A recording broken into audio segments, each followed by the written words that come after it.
দেশের স্থিতিশীলতার জন্য সরকারকে নিয়মিত রাজনৈতিক দলের সাথে আলোচনায় বসার তাগিদ দিয়েছেন বিশেষজ্ঞরা। সেই সঙ্গে যে কোনো সিদ্ধান্ত ঐকমত্যের ভিত্তিতে নেওয়া উচিত বলে মনে করেন তারা। বলছেন জরুরি সংস্কার, নির্বাচনী রোডম্যাপ ও বিচার, এ তিনটি কাজকেই অন্তর্বর্তী সরকারের গুরুত্ব দেওয়া উচিত।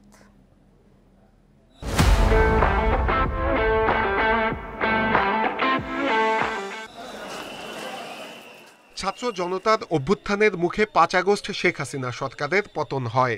এরপর সব রাজনৈতিক দলের মতের ভিত্তিতে ডক্টর মোহাম্মদ ইউনূসের নেতৃত্বে গঠিত হয় অন্তর্বর্তী সরকার। কিন্তু সম্প্রতি রাজনৈতিক দলগুলোর সঙ্গে সরকারের কিছুটা দূরত্ব সৃষ্টি হয়। এ অবস্থায় বিএনপি, জামায়াত, এনসিপি সহ রাজনৈতিক দলগুলোর সঙ্গে বৈঠক করছে সরকার। রাজনৈতিক বিশ্লেষকেরা বলছেন, দেশের স্বার্থে ঐক্য জরুরি। দূরত্ব ঘোচাতে রাজনৈতিক দলগুলোর সাথে নিয়মিত আলোচনা করা উচিত।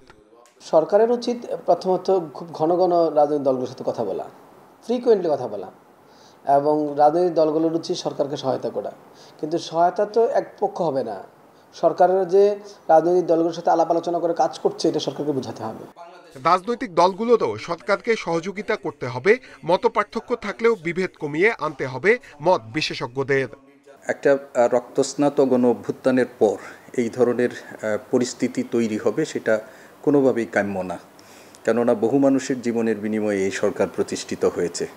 তো এই সরকারের রাজনৈতিক স্থিতিশীলতা, রাজনৈতিক দলগুলোর সাথে একটা সমঝোতার মধ্য দিয়ে দেশ পরিচালনা, এটা আমাদের কাছে খুবই কাঙ্ক্ষিত। বিশেষজ্ঞদের মতে জরুরি সংস্কারের সাথে নির্বাচনী রোডম্যাপও দিতে হবে, এগিয়ে নিতে হবে বিচার প্রক্রিয়াও।